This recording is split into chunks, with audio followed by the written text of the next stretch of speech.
billahi minasyaitonir rajim.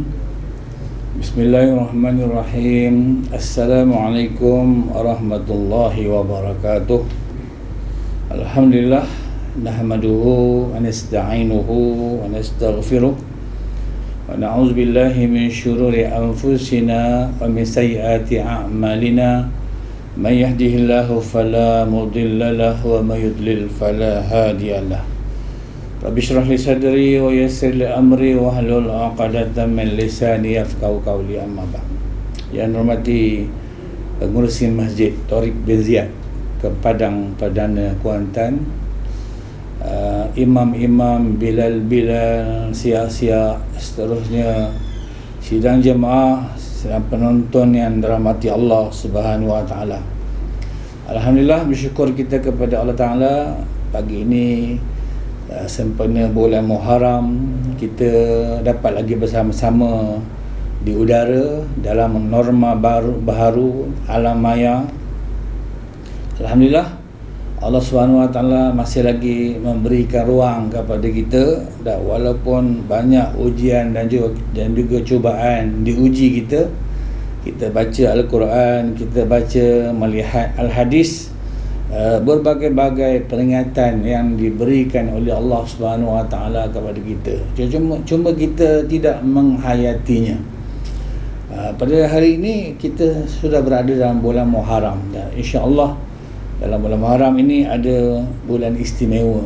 Kita kalau awal Muharram, kita akan mengingati peristiwa Ma'al Hijrah, hijratun Nabi kita Muhammad sallallahu alaihi wasallam daripada Mekah Madinah, yang merupakan kalender yang diciptakan ataupun yang diarahkan oleh Sayyidina Umar bin Khattab radhiyallahu an, menggunakan bulan Muharram ini sebagai kalender umat Islam. Yang selama ini kita menggunakan kalender Masihi, orang-orang Kristian. Tapi sampai saja zaman Sayyidina Umar bin Khattab radhiyallahu an, Umar memerintahkan menggunakan tarikh kalender Islam kita bermula pada bulan Muharram. Walaupun hijratun Nabi pada bulan lain, pada bulan awal, tapi bila digunakan Muharram sebagai bulan pertama, menandakan banyak peristiwa-peristiwa besar yang berlaku kepada Nabi kita Muhammad sallallahu alaihi wasallam. Sebab itu apa saja yang berlaku di dunia, apatah lagi di akhirat, Allah Subhanahu Wa Taala sudah rakamkan di dalam Al-Quran.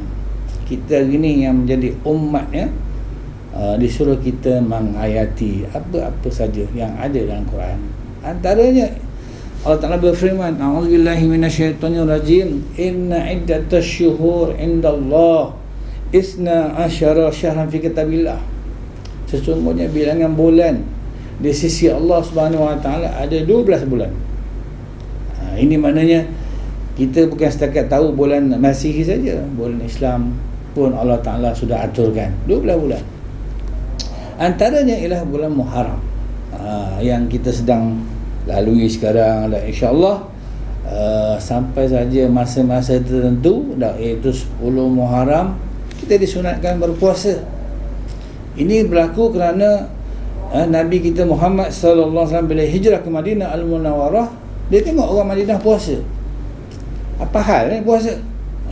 Dan bila Nabi tak bertanya, kenapa kamu berpuasa golongan Bani Israel?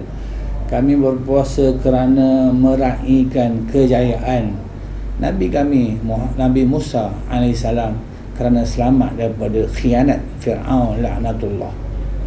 Dan kami juga selamat daripada kezaliman golongan-golongan Yahudi. Ini menunjukkan kepada kita bahawasanya Allah Subhanahu Wa Taala menulis ataupun mencatatkan Al-Quran untuk menjadi ingatan kepada kita, bukan setakat hal orang-orang Yahudi saja. Hari ini kita tengok di negara kita pergolakan berlaku pula. Tuan-tuan kena perhatikan. Tadi imam kita membaca surah Kahfi, juga berkaitan dengan pihak berkuasa. Ashabul Kahfi duduk dalam gua, ditidurkan beberapa tahun, 3,000 tahun, 9 hari. Itu Maknanya ditidurkan.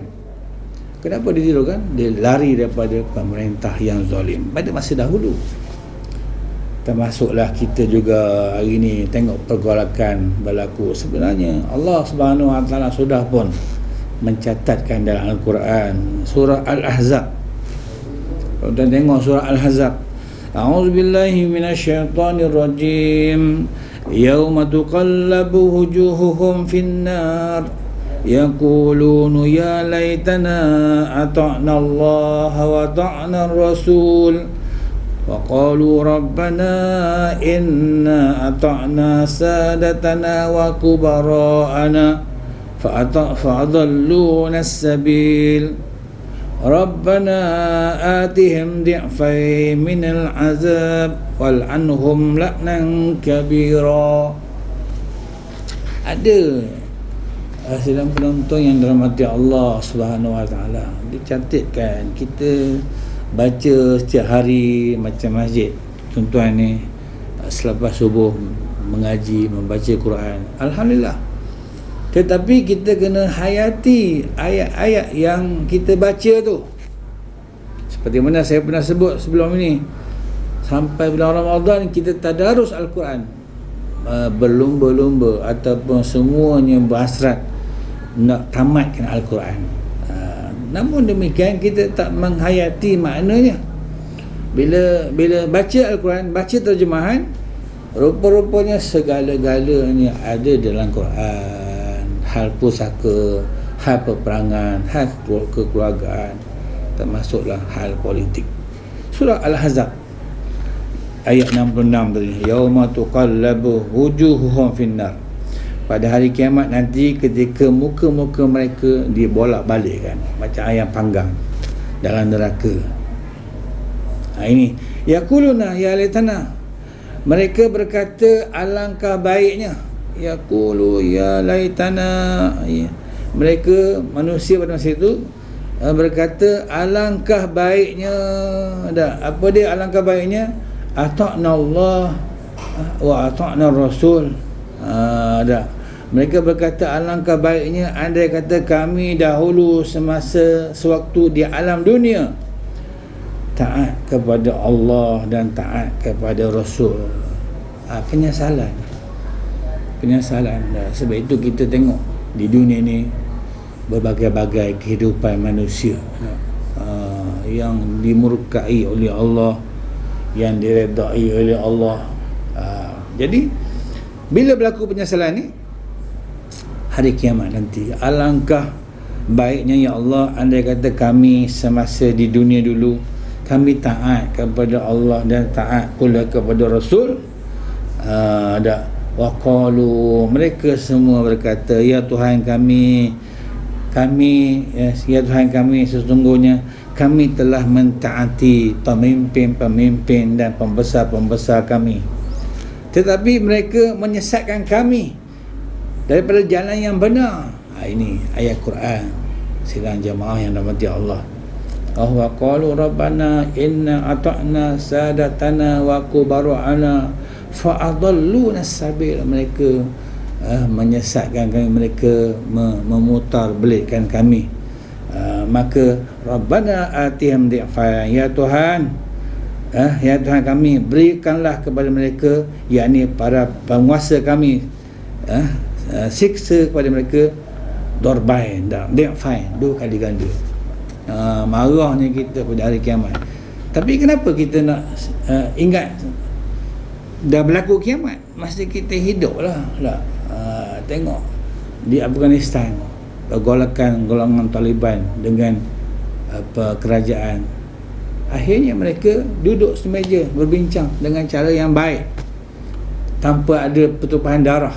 Ini yang terbaiknya, sebab kita menunaikan amanah Allah Subhanahu Wa Taala di dunia. Akhirnya dah sampai hari kiamat, ya Allah, berilah kepada mereka, yakni para penguasa kami, siksa 2 kali ganda lipat, yakni semasa di dunia dulu mereka mendustai kami. Ini yang kita takut.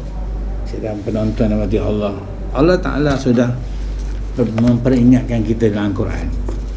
Sebab itu sempena peristiwa hijrah Nabi sallallahu alaihi wasallam, kita disuruh berhijrah. Berhijrah, tetapi walaupun hijrah Nabi Makkah Madinah, tapi la hijrata ba'da fath. Tak ada dah hijrah selepas pembukaan kota Makkah, tetapi jihadun wa niyatun, usaha kita dan azam kita dan niat kita.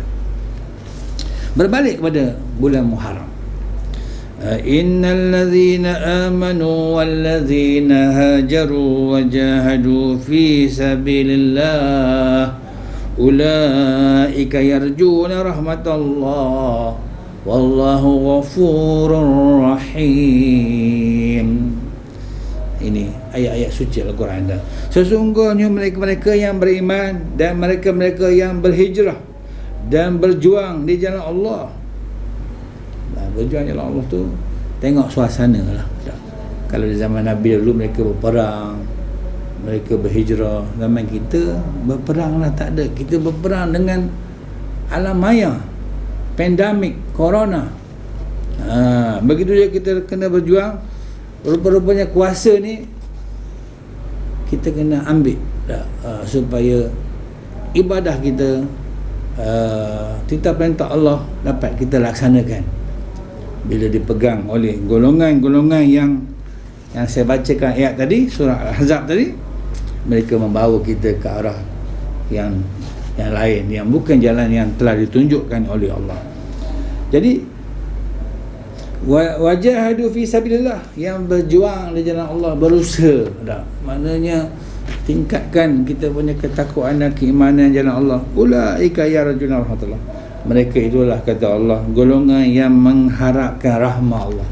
Kita berdoa setiap hari minta daripada penyakit wabak sebagainya, tapi semakin hari semakin meningkat wabak. Kenapa? Ini benda-benda yang kita di luar jangkaan kita. Negara yang moden, teknologi canggih, Amerika, dia yang tertinggi atau korban terlibat dengan corona. Wallahu ghafurur rahim, dan Allah Maha Pengampun dan Maha Penyayang. Sedang penonton muslimin muslimat yang dirahmati Allah Subhanahu wa taala, sekarang kita berada di bulan Muharram tahun 1443 Hijrah, iaitu bulan yang penuh keistimewaan. Awal tahun, dalam 12 bulan yang pertama. Pada bulan ini terdapat satu hari paling istimewa, iaitu hari Ashura. Dan kita dengar bubur Ashura lah. Itu semua ada sejarah dia. Maknanya hari ke-10 dalam bulan Muharram. Apa dia istimewanya? Istimewanya hari tersebut kerana berbagai-bagai peristiwa penting yang berlaku, sebagaimana tafsiran kisahnya tersebut di dalam Al-Quran dan juga hadis-hadis Nabi sallallahu alaihi wasallam. Rupa-rupanya sejarah nabi-nabi dahulu dirakamkan, dinukilkan oleh Allah di dalam Al-Quran untuk menjadi tatapan, ingatan dan juga panduan kepada kita semua. Apa dia? Sidang jemaah rahmati Allah SWT, sebahagian peristiwa yang berlaku pada hari Ashura ni antaranya taubatun Nabi Adam. Nabi Adam bertaubat kepada Allah Subhanahu wa taala. Telah diterima, Allah telah terima taubat Nabi Adam setelah beratus-ratus tahun memohon keampunan kepada Allah Taala. Beratus tahun sidang jemaah yang dirahmati Allah mohon kepada Allah. Sebab itu kita bulan-bulan mulia ni disuruh kita perbanyakkan istighfar. Kenapa banyak istighfar? Kerana banyaknya kesalahan manusia hari ni. Tengok kita ni dalam masa 2 tahun ni kita diuji macam-macam pula. Orang-orang yang kaya raya, kekayaan dia tak boleh dilaburkan ke mana. Orang yang ada teknologi, engineer ada, di kilang pun tak dibuka.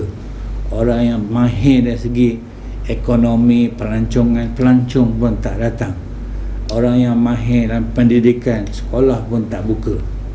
Ini baru dalam masa 2 tahun. Bayangkan Nabi Adam AS beratus-ratus tahun mohon ampun kepada Allah. Akhirnya pada bulan Muharram Allah Ta'ala menerima taubatun Adam, taubat Nabi Adam AS yang kita duk baca hari-hari. Rabbana zalamna anfusana wa illam taghfir lana wa tarhamna lanakunanna minal khasirin. Dinukilkan oleh Allah Ta'ala doa Adam ini. Bagaimana Adam mengaku kesalahan dia. Kesalahan dia teknikal ya. Jangan makan buah khaldi saja, tapi iblis laknatullah. Qala rabbi la uzayyina. Qala rabbi la uzayyinanna. Dalam Quran dia beritahu iblis alang-alang dia disesatkan oleh Allah, dia seolah-olah memaklumkan kepada Allah dia akan sesatkan semua anak Adam. Jadi Adam menjadi mangsa pertama kelicikan iblis laknatullah, sehingga akhirnya dikeluarkan daripada syurga, turun ke dunia, kesan daripada tipu daya iblis laknatullah. Selain daripada ketentuan Allah Ta'ala, Allah jadikan dunia ni ataupun bumi ni. Yang kedua, berlabuhnya bahtera Nabi Nuh AS setelah surutnya banjir besar yang melanda ketika itu, yang merupakan bala daripada Allah Ta'ala. 6 bulan sedang jamaah yang dirahmati Allah, 6 bulan bahteranya di atas air. Nabi Nuh yang kita dengar, Nabi Nuh ni Masya Allah dah, umurnya dakwahnya saja 95 tahun berdakwah dah. Ini daripada tanam pokok balak sehinggalah jadi balak, kemudian dia tebangkan balak tu, dia buat kalau bahtera. Bayangkan punya lama dah. Datang pula kaumnya buang najis pula atas bahteranya, kerana kaumnya kata Nabi Nuh ni dah tak betul lah buat bahtera kapal ni atas bukit. Tapi Nabi Nuh utusan Allah, Allah Ta'ala arahkan.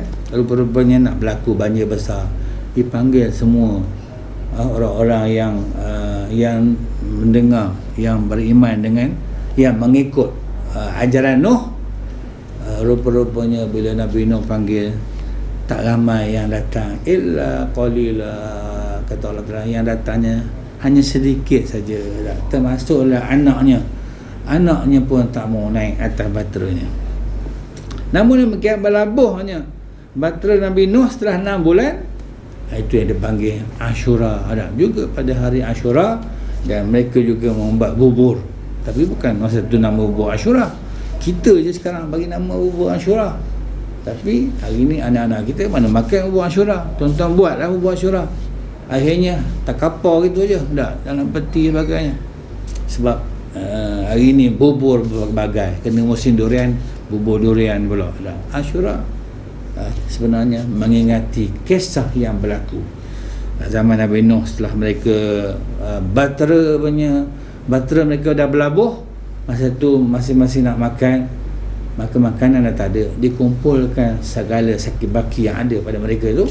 Orang ni ada gandum, orang ni ada beras, orang ni ada ubi, dicampurkan untuk jadikan makanan pada masa itu. Ini kita ini bukan kerana kebuluran, bukan kerana kesusahan. Kita ambil nak menghayati peristiwa yang berlaku daripada Nabi Nuh. Seterusnya, juga pada tanggal bulan 10 Muharram Nabi Ibrahim dilahirkan, dan pada 10 Muharram juga baginda diangkat sebagai Khalilullah. Nabi Ibrahim kekasih Allah yang diuji sangat banyak oleh Allah Ta'ala. Nabi Ibrahim, ayahnya Azar, seorang pencipta, pembuat patung.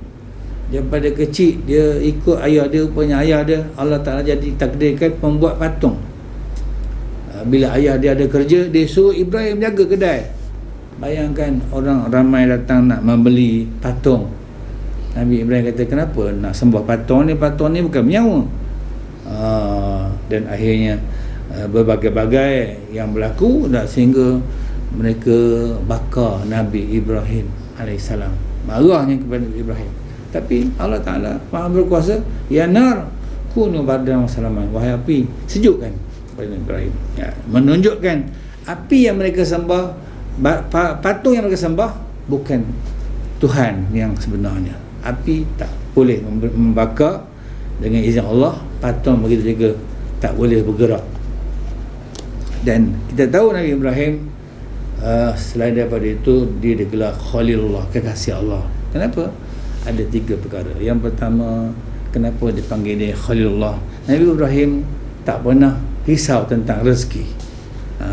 Didahulukan kita perintah Allah, rezeki ini tetap akan datang, dan orang tidak akan mengambil rezeki kita, dan rezeki kita tetap akan datang kepada kita. Cuma caranya saja lambat ataupun cepat, mengikut kesesuaian masa yang telah ditetapkan oleh Allah Ta'ala. Dan yang paling bahaya, jangan kita mengambil rezeki itu dengan cara mengambil yang haram. Yang kita dengar ini, penyelewengan, pengkhianatan, terbukanya ladang-ladang durian musangking. Ini semua benda-benda yang terlibat dengan benda-benda yang diharamkan oleh Allah Subhanahu Wa Taala. Dan perkara yang besar lagi yang berlaku pada Ibrahim ialah membawa anaknya Ismail ke tempat yang jauh. Rupanya tempat itu di Mekah Al-Mukarramah sekarang ini, yang kita juga dalam masa setahun 2 ini ibadah haji dan umrah masih lagi tertangguh. Ini benda-benda yang berlaku juga pada tanggal 10 Muharram. Yang seterusnya, Allah telah menyelamatkan Nabi Musa dan pengikut-pengikutnya daripada kekejaman Firaun. Ini kisah yang sangat apa dia panggil, sangat kesannya besar kepada kita. Allah Ta'ala suruh kita menghayati macam mana Nabi Musa, zaman dia zaman orang membunuh anak-anak lelaki. Bayangkan sidang jemaah rahmati Allah, Fir'aun mengarahkan pekeliling apabila mereka punya penujung-nujung mengatakan akan lahir seorang kanak-kanak, menggugat pemerintahan Fir'aun. Maka Fir'aun mengarahkan semua anak-anak lelaki dia bunuh. Tapi akhirnya orang komplain, kalau bunuh semua lelaki tak adalah baka lelaki. Akhirnya Fir'aun buat setahun bunuh, setahun tak. Jadi kebetulan tahun Nabi Musa lahir, tahun bunuh anak lelaki. Tahun sebelumnya Nabi Ishak, tahun tak kena bunuh hidup dia. Tapi walaupun mereka membunuh semua anak-anak lelaki, Allah Ta'ala dah beritahu wa makarullah innallaha ayat tu, wa makarullah. Maknanya mereka buatlah apa saja, Allah Ta'ala maha bijaksana. Lahir saja Musa, maka dia diilhamkan ataupun diwahyukan oleh Allah kepada ibunya supaya mengalirkan ataupun menghanyutkan ke sungai. Rupanya benda ni telah pun disebutkan oleh Allah Ta'ala dalam Quran. Kemudian walaupun dia hanyut ke sungai, bayangkan seorang ibu, tapi anaknya, kakaknya kepada Musa memerhatikan bekas yang dihanyut tu, ke mana pergi. Akhirnya bekas tu singgah ke kawasan istana Firaun, diambil oleh isteri Firaun. Jadi kakaknya tadi sentiasa ikut perkembangan ni daripada tebing. Rupa-rupanya bila sampai ke isteri Firaun, Asiah pula cinta sayang kepada baby Nabi Musa pada situ. Akhirnya dia mengarahkan Firaun, jangan bunuh, jangan apa-apakan anak kecil ni. Kita akan bela dan kita akan asuh dia. Rupanya yang selama ni dia bunuh beribu-ribu, katanya mencecah puluhan ribu anak lelaki. Satu anak lelaki yang menggugat pemerintahannya masuk dalam istana dia. Dan dalam masa sama dia juga mendengar kata-kata Asiah. Akhirnya benda ni menjadi sejarah. Sebab itu selamatnya Musa juga pada tanggal 10 Muharram, hari Ashura. Dan diberikan mukjizat kepada nabi-nabi dan rasul-rasul. Nabi-nabi dan rasul, kalau setakat pada awal saja mereka mungkin tidak cukup, maka dianugerahkan kepada mereka ni mukjizat untuk membantu mereka. Yang keseluruhnya saya tak boleh sebut kesemuanya, memandangkan masa tak cukup. Nabi Yunus juga diselamatkan kerana keluar daripada perut ikan nun ataupun ikan paus.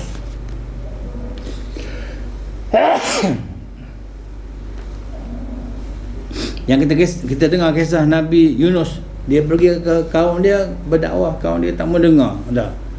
Bila tak mau dengar, akhirnya Nabi Yunus hampa. Bila hampa, dia keluar daripada kaum dia. Rupanya bila keluar datang bencana alam, gempa bumi, ribut, taufan gitu, akhirnya kaum dia cari pula Nabi Yunus. Nabi Yunus dah tak ada lah. Maka dengan sebab itu Allah Ta'ala uji Nabi Yunus, jatuh di tepi laut, maka dia sambar oleh ikan nun. Ada kata ikan nun, ada kata ikan paus, ikan besar lah, duduk dalam perut ikan tu 40 hari 40 malam. Selamat dikeluarkan daripada perut ikan tu juga pada hari Ashura. Kalau kita masuk perut ikan tu hilang lah. Tapi bila Nabi ni, dia manusia istimewa. Hari Ashura juga Allah Ta'ala mengangkat Nabi Isa ke langit. Sedang jemaah nimati Allah, kita kena ingat Nabi Isa ni, dia tidak ada kubur. Dia tidak mati. Wa ma qataluhu wa ma salabuhu walakin syubbiha lahum. Kamu tidak bunuh, kamu tidak salib Nabi Isa, tetapi diserupakan dengan Yahuza, anak muridnya. Sebab itu kita sebelum berlaku kiamat, Nabi Isa akan turun. Walaupun sekarang kita kata kiamat dah dekat, tapi Nabi Isa belum turun lagi. Kenapa turun? Menyambung ajaran yang dibawa oleh Nabi kita Muhammad sallallahu alaihi wasallam. Bila sambung ajaran Nabi, maka semua akan kembali kepada ajaran yang datang daripada Allah Subhanahu wa taala. Sebab itu kita berzikir setiap hari subhanallah subhanallah 33. Rupanya Nabi Isa juga diangkat ke langit umur 33, dan 33 juga umur kita orang lelaki di syurga nanti. Ini peristiwa yang berlaku. Kemudian Nabi Ayub disembuhkan daripada sejenis penyakit kulit yang ditanggungnya sekian lama. Kita baru 2 tahun. Nabi Ayub apa lama dah, sehingga keluarga dia semua, anak isterinya lari daripadanya. Kemudian yang terakhir, Allah Ta'ala mengurniakan kepada Nabi Sulaiman sebuah kerajaan yang tiada tolak bandingnya pada ketika ini. Ini apa saja perniagaan, pendidikan, kerajaan, semua dah ada, ditinggalkan kepada kita melalui Nabi-Nabi. Tapi sayang kita hari ini tak mahu menghayati, tak mahu melihat apa-apa yang Nabi dah pesan. Taraktu fikum amrain, aku tinggalkan kepada kamu 2 perkara, kalau kamu berpegang kepada kedua-duanya, kamu tidak akan sesat selama-lamanya. Dalam Quran semua dah ada kisah yang berlaku ni. Nabi Sulaiman, Masya Allah, dia memerintah pada masa itu bukan setakat manusia, binatang, jin, angin, semua di bawah kuasaan dia. Ini Allah Ta'ala anugerahkan. Dan sebab itu kita pada masa ini sempena bulan Muharram 1443, saya mengingatkan diri saya dan sidang jamaah yang dirahmati Allah, supaya sama-sama kita berazam perbetulkan di dalam Al-Quran berbagai-bagai ayat mengingatkan kepada kita. Subuh-subuh Jumaat kita baca surah Sajadah, Masya Allah, walau tara idzil mujrimuna nakisu ru'usihim inda rabbihim Rabbana absarna wa sami'na farji'na na'mal salihah inna muqinun. Ini Allah suruh kita bayangkan yang berlaku dari kiamat nanti. Bila kita dah nampak lah, bila nampak saja segala balasan Allah, pada masa itu kita akan sebut Rabbana absarna wa sami'na farji'na na'mal salihah inna muqinun. Kami dah nampak, dah lihat, baliklah kami semula ke dunia, kerana kami dah yakin. Sebab itu banyak kita tengok bila orang meninggal, jenazahnya senyum. Allah Ta'ala dah buka hijab, kita belum terbuka dah. Maka bila belum terbuka, kita sama-sama mengamati ataupun melihat benda-benda yang berlaku, termasuklah pusaka Nabi yang ditinggalkan kepada kita untuk menjadi pegangan dan juga panduan kepada kita. Kerana Allah Ta'ala Nabi tahu, wa inna haza sirati mustaqima fattabi'uh wa la tattabi'us subul fatafarraqa bikum an sabil. Ini jalan agamaku, kata Allah Ta'ala. Yang benar, yang lurus, ikutlah, jangan ikut jalan-jalan lain. Nescaya kamu akan akan jadi bercabang-cabang lah, ataupun tidak menentu, akhirnya kita yang rugi. Itulah yang dapat kita kongsikan pada kali ini. Mudah-mudahan ianya dapat memberikan infak dan juga kebaikan kepada kita sempena tahun baru, bulan baru. Mudah-mudahan Allah Ta'ala memberikan kerahmatan dan kebaikan kepada kita semua, insya-Allah. Wabillahi taufik wal hidayah. Wassalamualaikum warahmatullahi wabarakatuh.